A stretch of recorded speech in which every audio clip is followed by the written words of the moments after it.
Ibrahim Jabari anakosekana kwenye eneo lile. Ina maana Neo Maema ni mzuri zaidi kuprogress mpira kwa uharaka zaidi, kusogea mbele. Winga moja Libase Geye, no doubt consistency nzuri kabisa kwenye mechi 3. Tunaona ni kinara kwenye assist, sio?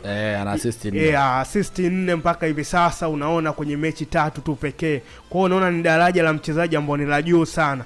Anseti Ola pia anakupa bado mwendelezo mzuri. Kwenye mechi 3 unaona bado ana magoli 2 kwenye mechi zote 3 ambazo ameenda kucheza. Kwa hiyo unaona ni mchezaji wa daraja gani. Lakini eneo la juu la ushambuliaji ndipo Steven Weka, naamini kabisa bado ni eneo ambalo linamuumiza kichwa mwalimu mpaka hivi sasa, kwa sababu Dombia unaona bado hajatupa kitu cha tofauti kwenye eneo lile. Kwa hiyo naamini kabisa anaweza kwenda kuanza na Elia Mpanzu Kibesawala, kwa sababu anampa faida zaidi akiwa kwenye eneo lile. Bado ni kiungo mshambuliaji, lakini unaona uhatari wake kwenye eneo lile ni mchezaji wa aina gani. Kwa hiyo naamini kabisa akianza kwenye shepu hiyo, naamini timu yake itakuwa na balance kwenye maeneo mengi, lakini pia tahadhari kwa